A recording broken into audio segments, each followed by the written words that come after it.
Hi అండి. అందరికీ నమస్తే. Welcome back to Havisha vlogs. ఈరోజు వీడియోలో శ్రావణ మాసం సందర్భంగా వరలక్ష్మి వ్రతం రోజు తోరం కంపల్సరీగా మనం కడుతుంటాం కదా! ఆ తోరం కట్టి అమ్మవారికి సమర్పించిన తర్వాతకి మనం కట్టుకొని ముత్తైదులకు కూడా తోరం అయితే ఇస్తూ ఉంటాము. మరి ఈ తోరాన్ని ఎలా చేసుకోవాలి అనేది నేను ఈరోజు వీడియోలో మీకు క్లియర్‌గా చెప్తాను. తోరం కట్టుకోవడానికి ఇలా విడి పూలను తీసుకోవాలి. విడి పూలలో ఏ పువ్వు తీసుకున్నా పర్లేదండి. కానీ బంతి పూలనైతే వాడకూడదు. తోరం కట్టుకోవడానికి నేను ఇక్కడ చూపిస్తున్నట్టు తెల్ల దారపుండనైతే తీసుకోవాలి. ఈ దారపుండకి మనము పసుపు రాసుకొని తోరం అయితే ప్రిపేర్ చేసుకోవాలి. ఈ తోరంలో మన దగ్గర పూలు లేకపోతే గనక తమలపాకు లేదంటే మామిడాకుతో కూడా తోరం మనము ప్రిపేర్ చేసుకోవచ్చు. అది ఎలా చేసుకోవాలి అనేది కూడా చూపిస్తాను.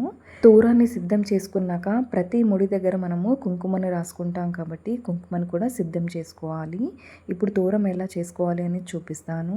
ఈ తోరం చేసుకోవడానికి తెల్లటి దారం అయితే 3 వరుసలు లేదంటే 5 వరుసలు లేదంటే 9 వరుసలు తీసుకోవాలి.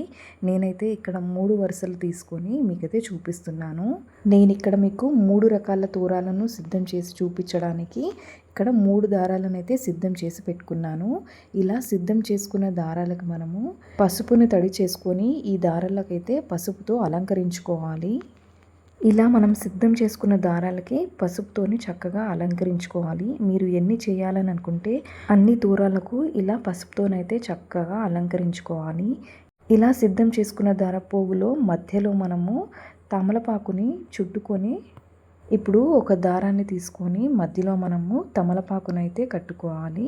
తమలపాకు లేకపోతే మీరు మామిడాకునైనా కూడా యూస్ చేసుకోవచ్చు. ఇలా సగం మధ్యలో చూసుకొని సగాన్ని మధ్యలో తమలపాకునైతే కట్టుకోవాలి. తమలపాకును మనము మీకు పూల ముడి వేయడం వస్తే కనుక పూలు అల్లేటప్పుడు ఎలా అయితే వేస్తామో అలా కట్టుకోండి. లేదంటే నేను ఇక్కడ చూపిస్తున్నట్టయినా కూడా ఈజీగా మీరు తోరాన్ని కట్టుకోవచ్చు. ఇలా తోరం మనము తమలపాకుతో కట్టిన తర్వాతకి మీ దగ్గర పూలు ఉంటే పూలతో తోరాన్ని సిద్ధం చేసుకోండి.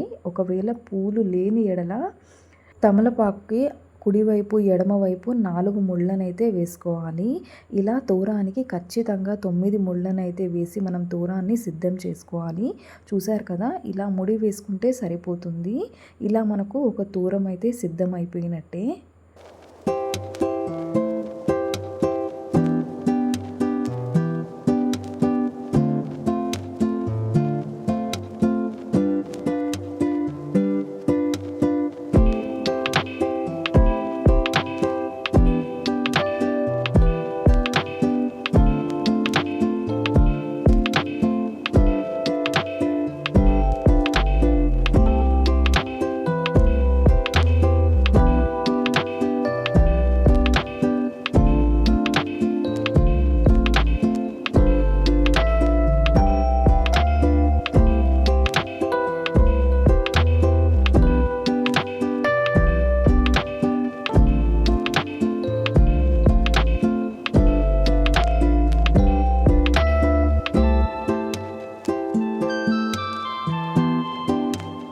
ఇప్పుడు రెండవ రకం తోరం ఎలా చేసుకోవాలో చూపిస్తాను. ఇప్పుడు మరో దారం తీసుకొని మధ్యలోకి ఇలా తమలపాకుతో ఒక ముడి వేసుకోవాలి. ఇలా తమలపాకుతో ముడి వేసిన తర్వాతకి తమలపాకు ఎడమవైపు కుడివైపు పూలనైతే కట్టుకోవాలి. మీకు పూలు ఉంటే కనుక 2 వైపులా 4 ముళ్ళతో పూలను కట్టుకోవచ్చు. లేదంటే 2 ముళ్ళు పూలను కట్టి ఆ తర్వాత సాధారణంగా ముడులు వేసుకున్నా కూడా సరిపోతుంది. ఇలా 2 పూలతో ముళ్ళు వేసిన తర్వాతకి 2 మామూలు ముళ్ళను అటువైపు ఇటువైపు వేసుకొని 9 ముళ్ళనైతే వేసుకోవాలి. ఒకటి గుర్తుపెట్టుకోండి, దూరంలో ఖచ్చితంగా 9 ముడులు ఉండాల్సిందే అండి.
ఇలా మనకు రెండవ రకం తోరం అయితే సిద్ధమైపోతుంది.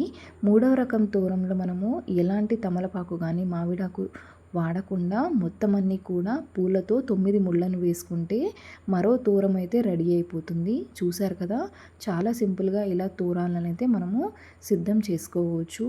ఈ తోరాలను చేసుకున్న తర్వాతకి ప్రతి ముడి దగ్గర మనము ఇలా కుంకుమతోనైతే పూజించుకోవాలి.